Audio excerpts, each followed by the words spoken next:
Welcome, everyone. Hi. Welcome to our first live of 2026. I'm excited to be here with you, answering questions and hopefully serving as encouragement for the couples out there doing the hard work of creating the relationship they want for themselves long term. Before I get started, let me just do a quick technology check here. Can you see the little chat, the message on the chat?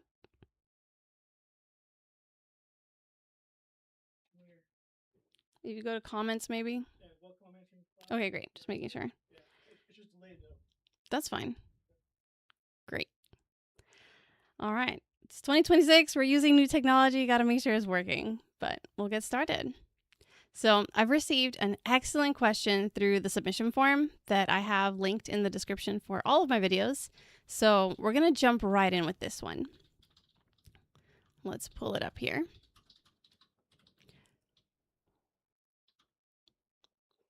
For those who don't know me, I'm Janelle Elias. I'm clinically trained in marriage and family therapy, and I focus on helping couples with high demand lives avoid feeling like distant roommates, restore or increase their intimacy, and build growth that actually lasts.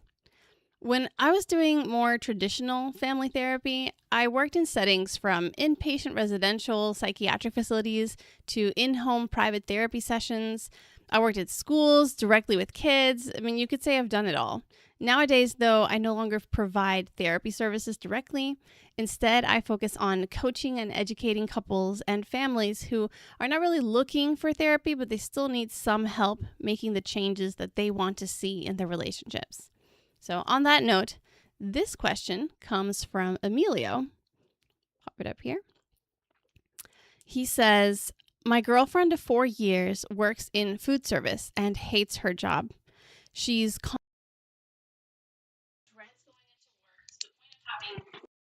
and panic attacks before her shifts and breaks down crying when she gets home every day. I hate to see her regularly distressed by something that can be changed, but she's convinced that she's not going to find another job in the area. I tried helping her, but she gets overwhelmed whenever I bring it up. How can I encourage her to look for something that she might actually enjoy in a way that doesn't seem like a huge wall to climb over? Wow. Honestly, I feel you, Emilio. It can be so hard to see someone that we love go through a hard time, wanting to help them however we can, but still end up stuck on the sidelines, watching them continue the same painful patterns over and over again, never taking your advice or helping themselves out of the situation. Let me tell you a story from when I was first starting out as a therapist intern. When I was brand new to the world of marriage and family counseling, I was so eager to help people and make a difference in the world that I jumped on any opportunity I could to go above and beyond for the families that were assigned to me. I didn't care what it was, I just wanted to help. Part of where I worked included serving a lot of underprivileged families. Some of them would come to me after losing a job or maybe even losing the primary breadwinner of the home. Families like these didn't necessarily know where their next meal was going to come from, or they suddenly found themselves unable to pay utility bills and were at risk of maybe even losing their homes if they didn't figure something out soon. I took it upon myself to look up as many community resources as I could possibly find. And I assembled this huge binder with all of the help available to families in need at that time. The agency that I worked at quickly found out about my binder of free resources, and they would often refer to it for their own clients as well. Whenever one of my families mentioned needing any kind of help, I would pull out my big book of community aid and give them the info for whatever they needed. From free clothes and furniture to help with utilities to the numbers for homeless shelters and domestic violence centers, even one that gave away free used cars to help people get to their jobs more consistently. I mean, the resources were I'm not going to say endless, but there were quite a few. Each time, without fail, the families would eagerly accept the information that I gave them, grateful that these resources even existed, and walk away hopeful for the help that they were about to receive. The next week, I would reach out to these families again to see how it went when they contacted the places and find out what else I could do to help them along the way. Well, time and time again, these families would tell me that they didn't contact the free resources. For different reasons, some would say that they lost the information or they didn't have access to reliable internet anymore.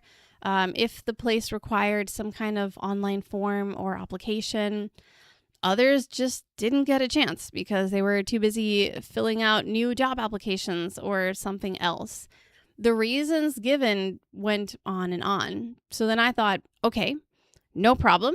I will help you break down some of these barriers to getting the resources you need. I will print out the websites in order to hand you the physical paper if that's what you need. I will help you call them if the phone call is the issue. I will spoon feed this information to you and hold your hand every step of the way if that is going to be helpful to you. The only thing I couldn't do was accept the aid on their behalf. I would make it as easy as feasibly possible and package it up in a neat little bow so that ideally nothing would unfairly stand in the way of you getting access to this help, was what I was thinking at the time. Even after doing all of that, some of these families still wouldn't complete that last step or two required for them to get the community resource they were telling me they needed so badly. I worked at that particular institute for a little over a year, and I personally helped over 100 families during my time there. Of those, do you know how many reported back to me that they actually reached out to these resources for aid? None of them. Not one. I was baffled. Consulting with my supervisor at the time, I brought this up to her, and she told me something that I've carried with me ever since. She said, Janelle, you cannot work harder on their behalf than they're willing to do for themselves. Even as I went on to help other couples and families in different counseling settings, this fact never changed. We can't save people from themselves. As much as we might be very caring individuals that want to help our loved ones or make a difference in the world, at the end of the day, we can offer help and guidance and even walk the journey right alongside them every step of the way if they want that help. But they need to be the ones to actually take the steps to move out of their current situation and into a better one. Is it easier said than done? Absolutely. And unfortunately, some have more obstacles to overcome than others in that regard. But that doesn't make it any less true. Emilio, the way you described your situation, it honestly sounds like your girlfriend is experiencing what is known in psychology as learned helplessness. It's a phenomenon that happens when we as people, but also animals sometimes go through this. We reach a point where we become convinced that there's nothing we can do to save ourselves from a currently bad situation, so we give up trying altogether. The neuroscience behind this is honestly fascinating, but basically, if someone is exposed to enough negative things that feel outside of our control, we develop a sense of helplessness and start to believe that there is no escape. Once we reach that place mentally, someone could literally put the solution to all of our problems right in front of us and say, here you go, press this button and all of your stressors will disappear. You will get a fresh start. And we still would not move. And it's not about being lazy or unmotivated.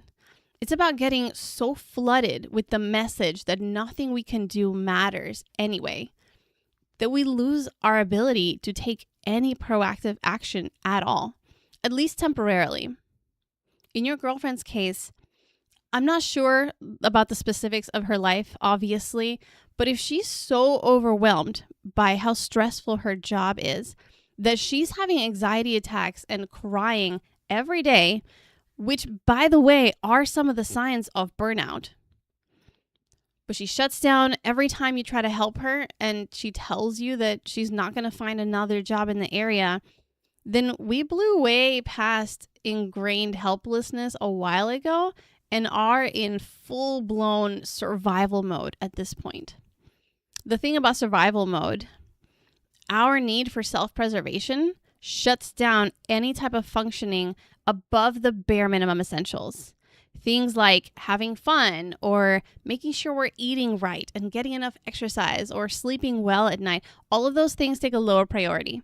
And it becomes about eating just whatever we can to get by, maybe sleeping if we can, but certainly not well and not good quality sleep, and just doing the bare minimum to get through the next hour. The ability to make long-term plans and calculate strategic steps to get out of our current situation becomes very difficult when we're in that place. What she needs in this moment isn't just to look for another job. It's to step away from work altogether for a couple of days and change the scenery just to help get some distance from the stressor in order to break out of that mindset and get a fighting chance to think more clearly, if possible. I know this is easier said than done, but if she's able to take a day or two off and you guys go visit a family friend or something that's maybe a driving distance away, that would probably be more effective than continuing the same attempts over and over again while she's still in this place emotionally. But aside from maybe arranging for some kind of a break, if that's even possible for her current situation, let's talk about what else you can do to help. When she's ready to talk, you can start by having a different kind of conversation with her. Not to help her fix the problem, which, as you have learned, rarely works anyway and usually backfires, but to try to understand better where she's at and how you can best help her.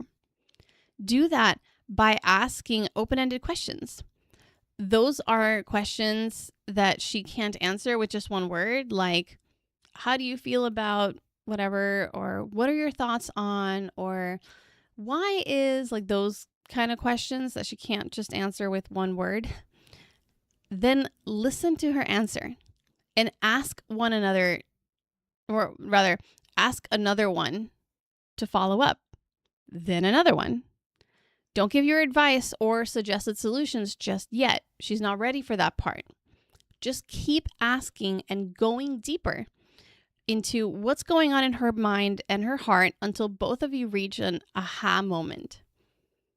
Once you've narrowed down what is really getting in her way of doing what she needs to do to get out of the current situation, then you guys can start brainstorming ways to help. But your girlfriend has to lead the brainstorm, Emilio.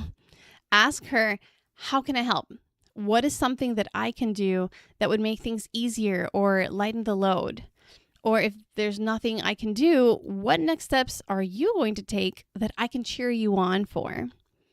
A lot of the time, the answer is going to be, I don't know, especially if she's in this mindset right now. But that's okay. There is another step after this to address that. But sometimes we know exactly what we need, so the question is still valid. The important part here, if she does tell you what she needs, is to listen and respect whatever answer she gives you. If she says what she needs is time or space, listen. If she needs someone to just be present with her while she starts looking up new job postings, don't jump in and try to be more involved. Meet her where she's at and try not to do more work than she's willing to do for herself. Now, if she tells you that she doesn't know what to do or how you can help, then you can apply what I call the grieving widow approach. What is that? I'm glad you asked. Have you ever been in a situation where you're talking to someone who is going through a hard time and you don't know what to say or what to do to help, so you literally say, I'm so sorry. If there's anything that you need at all, don't hesitate to reach out. I'm here for you, okay? How many times in those situations has the grieving person actually taken you up on that? I'm willing to bet very few, if ever at all.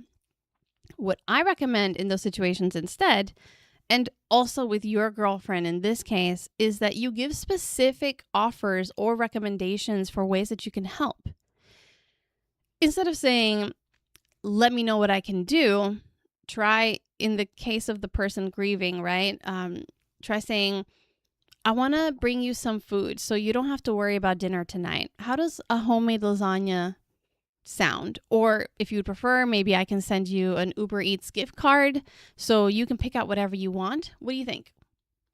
Or you could say, hey, I'd like to offer to babysit so you can have an evening to yourself sometime this week. What day is best for you?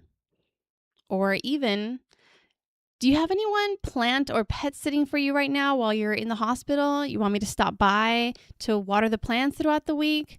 Or whatever it is that you're actually willing to do. But be specific. Most people don't feel comfortable asking for help.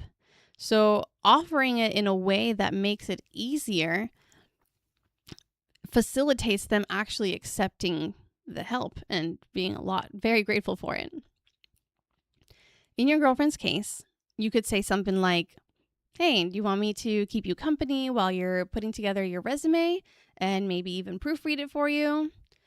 Or you could say, would it be helpful if I looked up some of the job openings in various websites and sent you a few that might match what you're looking for? Or even something like, what if I took care of dinner tonight so you can focus on taking a shower, resetting from the day, and getting started on your new plan of action? Something like that. Whatever actually makes sense for you and your guys' situation. I do need to step away from addressing Emilio directly to add this note. If you're listening to this and you're thinking, actually, that's me. I really identify with what Emilio's girlfriend is going through. I want to mention a few things. If what you are going through right now has gotten to the point where it is affecting your ability to function in daily life, you're not eating or sleeping well, suddenly gaining or losing a lot of weight that was not intended, having trouble getting out of bed in the mornings, not enjoying things that used to bring you joy anymore, racing thoughts that don't let you relax, even when you have downtime and want to relax, it might be worth reaching out to a professional for a conversation about how you're feeling. Trust me when I say some battles are not worth going at it alone. It's wisdom, not weakness, to reach out for help when we need it. Now, if you're not at that point, but are instead at the stage of trying to figure out what you need to do to improve your situation, start small. Break the problem and the possible solutions down to the bare minimum, most doable, easy to complete little action step. Then remove as many barriers as possible to make it even easier for yourself. I've already talked your ear off long enough, so I'll stop here for now. But if you have any follow-up questions about any of this, don't hesitate to submit them in the form that I've got linked in this chat. You can actually put your questions into this chat, or at the bottom of every video's description, I also have that listed. And I can come on to the next live and hopefully answer your question. Or Emilio, if you have a follow-up question about this, feel free to reach back out. And remember to subscribe so that you get notified of the next time I go live to answer these questions. Until then, stay safe, guys. We'll talk again soon.